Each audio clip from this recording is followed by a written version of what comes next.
আল্লাহ সুবহানাহু ওয়া তাআলা সূরাতুত তাওবার 18 নম্বর আয়াতে কারিমে আল্লাহ বলেন, ইন্নামা ইয়া'মুরু মাসাজিদাল্লাহ, অবশ্যই ওরাই তো আল্লাহর কোন মসজিদগুলো আবাদ করবে।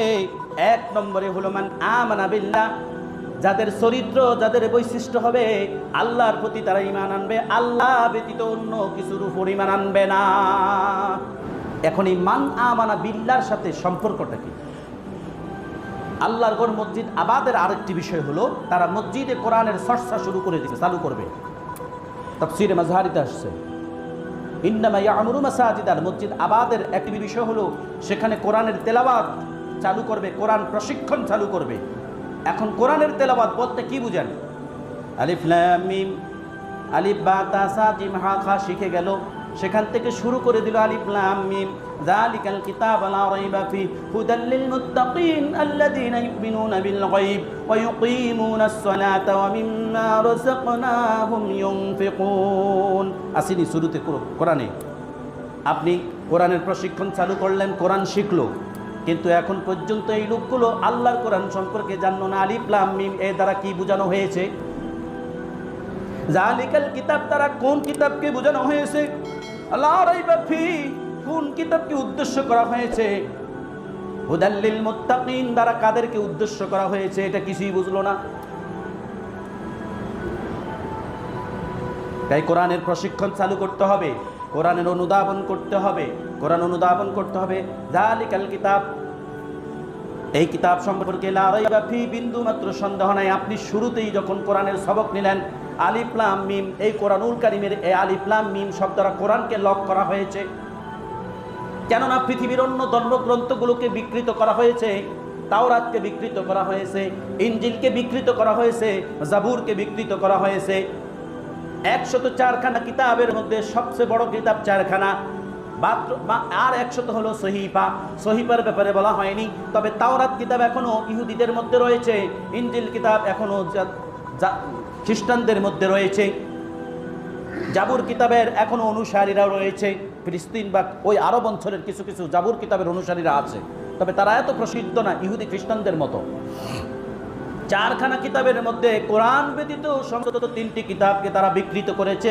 আলিফ লাম মিম কোরআনুল কারীমের এই শব্দগুলো দ্বারা কোরআনকে লক করা হয়েছে। এর মর্মার্থ আল্লাহ ব্যতীত কেউ জানে না, তবে হ্যাঁ যার উপর কোরআন নাজিল হয়েছে এই বিশ্বাস রাখতে হবে। আল্লাহ বলেছেন যার কাছে নাজিল হয়েছে তিনি বুঝেছেন। আল্লাহ এবং মুহাম্মদ সাল্লাল্লাহু আলাইহি সাল্লামের মাধ্যমে এই গোপন কথাগুলো আল্লাহ তাআলা নিষেধ করেছেন, নবী করিম সাল্লাল্লাহু আলাইহি সাল্লাম মানুষের কাছে প্রকাশ করেননি। এই কথার দ্বারা গোটা কোরআনকে লক করা হয়েছে। গোটা কোরআনের অনুবাদ করতে পারবে, বিকৃত করতে পারবে। আলিফ লাম মিম ত সিন হা মিম আইন সিন কাফ নুন কফ ত সিন মিম, এই কোরআনের হরফগুলোর জীবনে কোনোদিন কোনো তাফসীরকার, কোনো গবেষক অনুবাদ করতে পারবে না।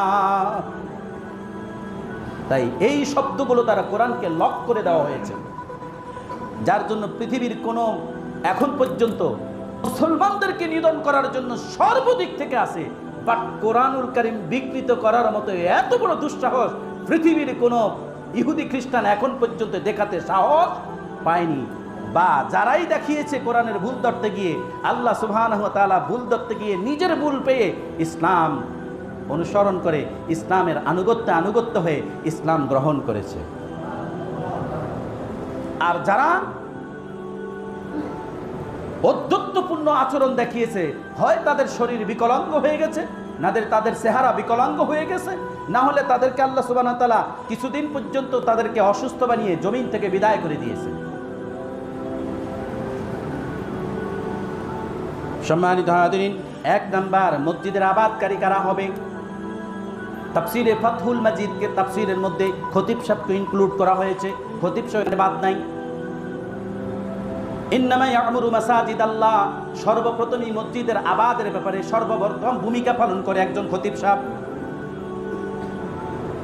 কেননা একজন খতিব কোরআনের দিক নির্দেশনা অনুযায়ী প্রতি জুমায় মানুষকে দিক নির্দেশনা করে, তাই তার ভূমিকা অগ্রগণ্য। অতএব তাকে এক আল্লাহর প্রতি ঈমান আনতে হবে। এভাবে যারা মসজিদ কমিটির পরিচালনা করে, ফাতহুল মাজিদ তাফসীর গ্রন্থের মধ্যে মসজিদ কমিটির উল্লেখ করা হয়েছে। ইয়া'মুরু মাসাজিদাল্লাহ, যারা মসজিদ আবাদ করবে, মসজিদ আবাদের বিষয় হলো তাফসিরে মাযহারিতে আসছে, ইবনে জারির রাহমাতুল্লাহ আলাইহি বর্ণনা করেন মসজিদ আবাদের বিষয় হলো মসজিদ নির্মাণ করা, রক্ষণাবেক্ষণ করা, মসজিদ নির্মাণ করা, রক্ষণাবেক্ষণ করা এবং প্রয়োজনীয় লাইট সরঞ্জামের ব্যবস্থা করা, মসজিদে সালাত আদায় করতে পারে এমন ব্যবস্থা রাখা, অর্থাৎ ইমাম, মুয়াজ্জিন, খতিবের ব্যবস্থা রাখা। এগুলো মসজিদ আবাদের মধ্যে, যারা মসজিদ পরিচালনা কমিটির মধ্যে থাকবে। আপনি মনে করেন না আপনাকে বলছি, কথাটা কিন্তু আমার জন্য। বলে কেন? আমিও একটা মসজিদের সহসভাপতির দায়িত্বে আছি, তাই কথা কি আপনার জন্য না আমার জন্য? এই উপদেশ কি আপনার জন্য না আমার জন্য? আমাদের জন্য। মাসাজিদ আল্লাহ, আল্লাহর মসজিদগুলো আবাদ করবে তারা মান আমানা বিল্লাহ, এক নাম্বার তারা মসজিদ, তারা আল্লাহর প্রতি ঈমান আনবে, ওয়াল ইয়াউমিল আখির। প্রশ্ন হলো, আল্লাহ বলছেন মান আমানা বিল্লাহ, ওকে আমি আল্লাহর প্রতি ঈমান আনছি। ঈমান আনার পরে কুফরিমূলক কোনো কর্ম করা যাবে? এখন কুফরি কিসে কিসে হতে পারে? আল্লাহর বিধান বাদ দিয়ে অন্য বিধান মানাটা কুফরি। আমানতের খেয়ানত করা কুফরি, আমানতের খেয়ানত করা কুফরি। এইভাবে আপনি যদি হাদিস অনুসরণ করেন তাহলে আপনি পাবেন মান আমানা বিল্লাহ, আল্লাহর প্রতি ঈমান আনা মানে এই না আল্লাহকে বিশ্বাস করেছি, তার বাহিরের কর্মগুলো আপনাকে করতে হবে। এরপর আল্লাহ বলেন ওয়াল ইয়াউমিল আখির, যখন আপনি ঈমান আনলেন, ঈমানিয়াতের সাথে আপনার কর্মগুলো সম্পাদন করলেন, তাহলে আখিরাতকে বিশ্বাস করতে হবে। এই জন্য কেননা আপনার এখানকার কর্ম, সূরাতুল বাকারার 201 নম্বর আয়াতে আল্লাহ বলেন উলাইকা লাহুম নাসিবুম মিম্মা কাসাবু, ওরাই তো তারা যারা এখানে লাহুম উলাইকা লাহুম নাসিবুম মিম্মা কাসাবু, লাহুম নাসিবুন, তারা যেই কর্ম করবে, মিম্মা কাসাবু, তাদেরকে তাই অনুরূপ কর্মের ফলাফল দেওয়া হবে। সেই ফলাফল আল্লাহ সুবহানাহু ওয়া তাআলা কোরআনুল কারীমের সূরাতুল বানী ইসরাঈল আল্লাহ বলেন ইকরা, পড়ো কিতাবাকা, তোমার কিতাব, এরকম কিতাব দেওয়া হবে, আপনার আমলনামার বইটা দেওয়া হবে, কিতাবাকা, তোমার বইটি পড়ো, কাফা বিনাফসিকা লিয়াউমা আলাইকা হাসিবা, আজকের এই হিসাবের দিন তোমার এই কিতাবটা তোমার ফয়সালার জন্য যথেষ্ট হয়ে যাবে। কেমন যথেষ্ট হবে? আল্লাহ সুবহানাহু ওয়া তাআলা সূরাতুল বাকারার 201 নম্বর আয়াতে বলেন লাহুম নাসিবুম মিম্মা কাসাবু ওয়াল্লাহু সারিউল হিসাব, আল্লাহ দ্রুত হিসাব গ্রহণকারী। আয়াতের সাথে আয়াতের ব্যাখ্যাগুলো সমন্বয় করে নেন, মিলিয়ে নেন। এর আগেও বলেছি, আয়াত দিয়া কোরআনের আয়াতের ব্যাখ্যা করা সামান্য কথা না, কিন্তু অনেক উঁচু স্তরের বিষয়, আর এটা গবেষণা পড়াশোনা ছাড়া সম্ভব না। কোরআনের আয়াত দিয়ে কোরআনের আয়াতের ব্যাখ্যা করা। এরপর আল্লাহ বলেন দুইটি বিষয়, মান আমানা বিল্লাহ ওয়াল ইয়াউমিল আখির, মোট 5টা বিষয় বলা হয়েছে আপনাকে। এরপর বলছেন ওয়া আকামাস সালাহ, নামাজ প্রতিষ্ঠা করতে হবে। সর্বপ্রথম আপনাকে 5 ওয়াক্ত সালাতের পাবন্দী হতে হবে, মসজিদের সাথে আপনার সালাতের ব্যাপারে সম্পর্ক থাকতে হবে। ওয়া আতাজ যাকাত, যাকাত প্রদান করতে হবে। যারা মসজিদের আবাদকারী হবে, মসজিদ পরিচালনার মধ্যে যারা থাকবে, তাদের এই বৈশিষ্ট্যগুলো যদি থাকে, তবে আল্লাহ বলছেন এরাই মসজিদের আবাদকারী হতে পারবে, অন্যথায় না। আমি বলছি না, কোরআন বলছে সূরাতুল তাওবা 119 নম্বর আয়াতে, সূরাতুত তাওবার 19 নম্বর আয়াতে আল্লাহ সর্বশেষ আয়াতে সর্বশেষ অংশের বলেন ইন্নাল্লাহা লা ইউহিব্বুয যালিমিন, আল্লাহ কোন জালেম সম্প্রদায়কে ভালোবাসেন না।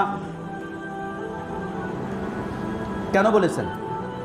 পরের আয়াতে আপনার বিস্তারিত বলা হয়েছে যারা কুফরি করে। এই আয়াতে বলেছেন মান আমানা বিল্লাহ, আল্লাহর প্রতি ঈমান আনতে হবে, ওয়াল ইয়াউমিল আখির, আখিরাতের দিবসের প্রতি দৃঢ় বিশ্বাস রাখতে হবে। কেন? আমার এখানকার কর্মের হিসাবটা ওখানে দিতে হবে, এই জন্য। ওয়া আকামাস সালাহ, 5 ওয়াক্ত সালাত জামাতের সাথে আমাকে উপস্থিত থাকতে হবে। ওয়া আতাজ যাকাত, যাকাত প্রদান করতে হলে ওয়া লাম ইয়াখশা ইল্লাল্লাহ, এটার ঘাটতি আছে, আমারই ঘাটতি আছে, আপনাদেরকে বাদই দিলাম। বলে কেন এই কথা বলছেন? আসি তাহলে। ওয়ালা বিয়াকশা ইল্লাল্লাহ, মসজিদ আবাদকারীরা একমাত্র আল্লাহকে ব্যতীত দুনিয়ার কাউকে ভয় করবে না। কার বিধান? এখন যদি আপনি বলেন হুজুর এই কথা বলা যাবে, এই কথা বলা যাবে না, এটা বলা যাবে, ওটা বলা যাবে না, আর আমি আপনার কথা ধরি অনুকরণ করে কোরআনের এই আয়াতটা বাদ দেই, ওই আয়াতটা বাদ দেই না, এই কথাটা বলি, ওই কথাটা বলি না, তাহলে কি ওয়ালাম ইয়াখশা ইল্লাল্লাহর মধ্যে পড়বে? যদি এই একটা ঘাটতি থাকে, আমার জন্য খতিবি দায়িত্ব জায়েজ হবে না।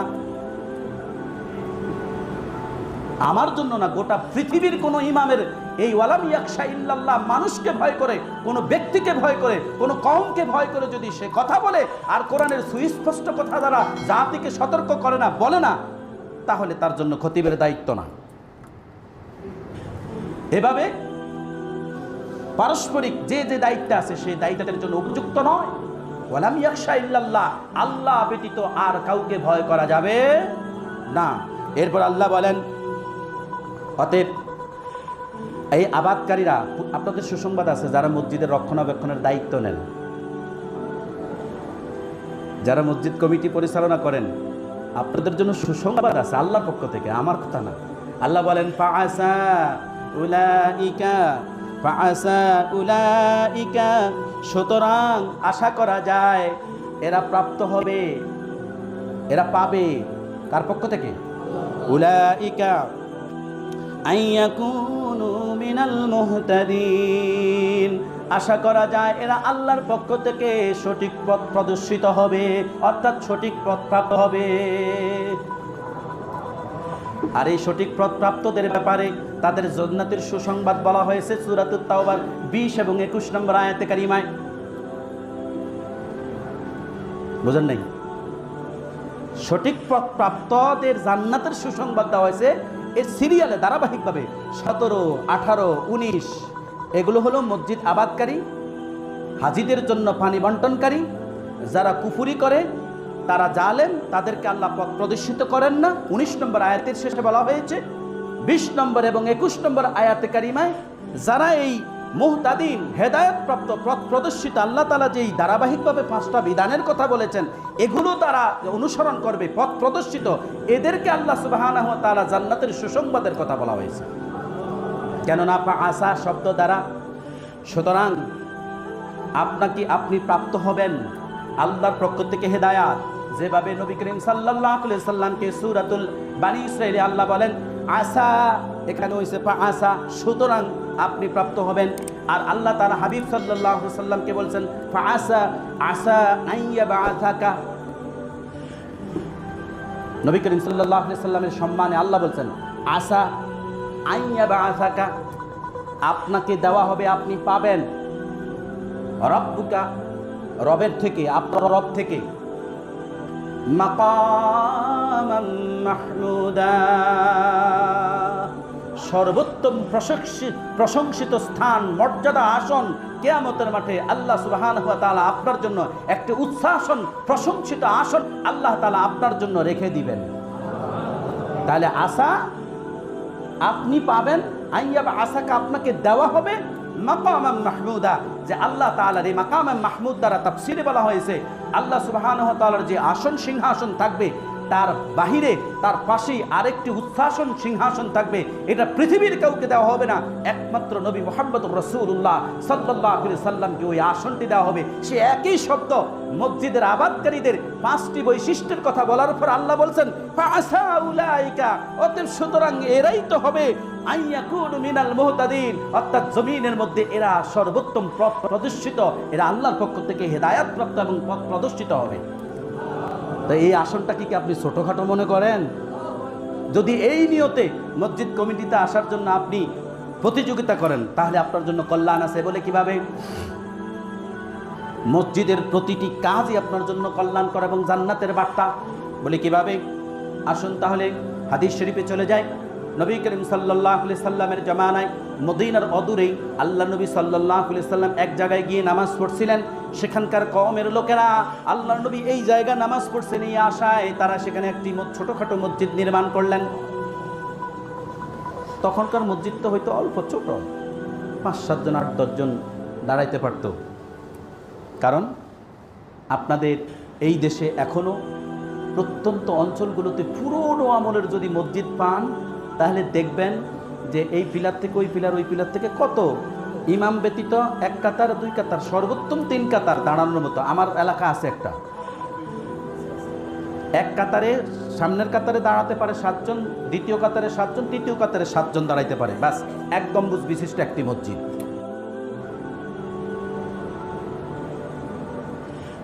আছে না? ভুল বলছি মনে হচ্ছে? তাহলে আল্লাহর নবী সাল্লাল্লাহু আলাইহি সাল্লামের জামানায় ওইভাবেই খেজুর পাতা দিয়ে একটু মাটি উঁচু করে একটা ছোটোখাটো মসজিদ করলেন। আল্লাহর নবী সাল্লাল্লাহু আলাইহি সাল্লাম মাঝে মধ্যে সেখানে যাইতেন, নামাজ পড়তেন। সুবহানাল্লাহ বলবেন না? মাঝে মধ্যে যাইতেন, নামাজ পড়তেন। কিন্তু ওই মসজিদে সাহাবায়ে কেরাম নামাজ পড়তেন, কোনো নির্ধারিত ইমাম ছিল না। কিন্তু মসজিদ পরিষ্কার করার প্রয়োজন হতো। মসজিদ পরিষ্কার করা কেমন মর্যাদা দেখেন আপনি চিন্তা করে। আল্লাহর নবী সাল্লাল্লাহু আলাইহি সাল্লামের একজন মহিলা সাহাবী ওই মসজিদটা প্রতিদিন ঝাড়ু দিতেন। মহিলা সাহাবী কি করতেন? মসজিদ ঝাড়ু দিয়ে পরিষ্কার রাখতেন। কিছুদিন পরে আল্লাহর নবী সাল্লাল্লাহু আলাইহি সাল্লাম আবার সেই মসজিদে গেলেন নামাজ পড়ার জন্য। গিয়ে দেখলেন মসজিদটি পরিষ্কার নাই। মসজিদে কি আছে? ধুলা ময়লা পড়ে আছে। আল্লাহর নবী সাল্লাল্লাহু আলাইহি সাল্লাম, আমি তার আগে একটা প্রশ্ন করি আপনাদেরকে।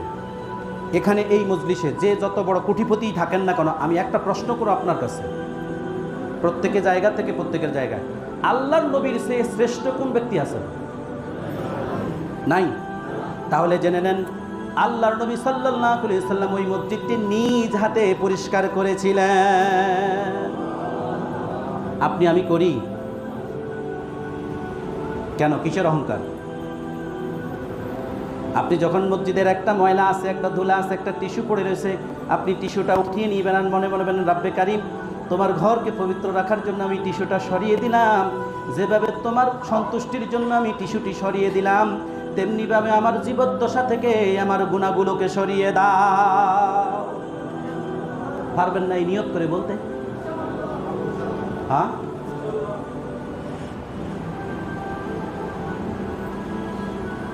ইনশাল্লাহ আমি করি, চেষ্টা করি। খোদ কাবাগরে তাওয়াফ করে এসে বসছিলাম 17 সালে, ঝুম বৃষ্টি হয়েছিল। তো সেখানকার আলহামদুলিল্লাহ বৃষ্টি হওয়ার পর আসলে ওখানকার বৃষ্টির মধ্যে ধুলাবালি উড়ে। তো এই ধুলাবালি হওয়ার ফলে কাবা চত্বরে এত কাদা হয়ে যায়, আপনি নিজেও চিন্তা করতে পারবেন না কি ব্যাপার, এত পরিষ্কার কাদা আসে কোত্থেকে। কিন্তু আসলে ওখানে বৃষ্টি হলে, ঝড় বৃষ্টির যে ধুলাগুলো, বালিগুলো উড়ে, এগুলো ঘুরতে থাকে, তো বৃষ্টির ফোঁটার সাথে পড়ে এগুলো জমা হয়। তারপরও লোকেরা পরিষ্কার করে সিরিয়ালে করে, এক ফাঁক দিয়ে খুব কাদা পানি জমে আসছিল। আমি আপনাদেরকে শোনানোর উদ্দেশ্য বলছি না, কারণ আমি যেদিন বলেছি সেদিনই আমার রব জানে, এর আগে আর এর মধ্যে তো আর কাউকে বলি নাই। অতএব কাউকে শোনানোর উদ্দেশ্য না, মসজিদ পরিষ্কারের উদ্দেশ্য। সেদিন আমার পকেটে টিস্যু থাকার পর ওই কাদা পানিটা যখন পরিষ্কার করছি আর রব্বে কারিমের কাছে একটা আর্জি পেশ করছি, রব্বে কারিম, তোমার এই ঘরের ময়লাগুলো আমি যেভাবে পরিষ্কার করে দিয়েছি, আমার জীবদ্দশার সমস্ত গুনাহগুলো তুমি পরিষ্কার করে দিও। তাহলে মহিলা সাহাবী মসজিদ পরিষ্কার করলেন। আল্লাহ নবী সাল্লাল্লাহু আলাইহি সাল্লাম মসজিদ পরিষ্কার করে সেখানে নামাজ আদায় করার পরে বের হলেন। বের হয়ে জিজ্ঞেস করলেন, এই মসজিদটি পরিষ্কার করার জন্য একজন মহিলা ছিল, তিনি কোথায়? স্থানীয় মানুষজন যাদের সাথে কথা বলল, তিনি বললেন, কিছুদিন পূর্বে ওই মহিলা মারা গিয়েছে। মারা যাওয়ার পর আল্লাহর নবী সাল্লাল্লাহু আলাইহি সাল্লাম জিজ্ঞেস করলেন, তাহলে তাকে কোথায় দাফন করা হয়েছে? আল্লাহ নবী সাল্লাল্লাহু আলাইহি সাল্লাম বললেন, তারা দেখিয়ে দিল এই জায়গা দাফন করা হয়েছে। আল্লাহর নবী সাল্লাল্লাহু আলাইহি সাল্লাম দীর্ঘ সময় দাঁড়িয়ে ওই মহিলার কবরের কাছে জিয়ারত করেছিলেন। যেমন মসজিদটা পরিষ্কার করে একজন মহিলা আল্লাহ এবং তার রাসূলের কাছে কতটা মর্যাদাশীল হয়ে গেছে। আপনি আমি কি ওই নিয়তে করি? কারণ আমার আপনার মধ্যে পার্থক্য, আপনি সাধারণ মুসল্লি, আমি তো খতিব মানুষ, এই অহংকারই তো আমি বাসি না।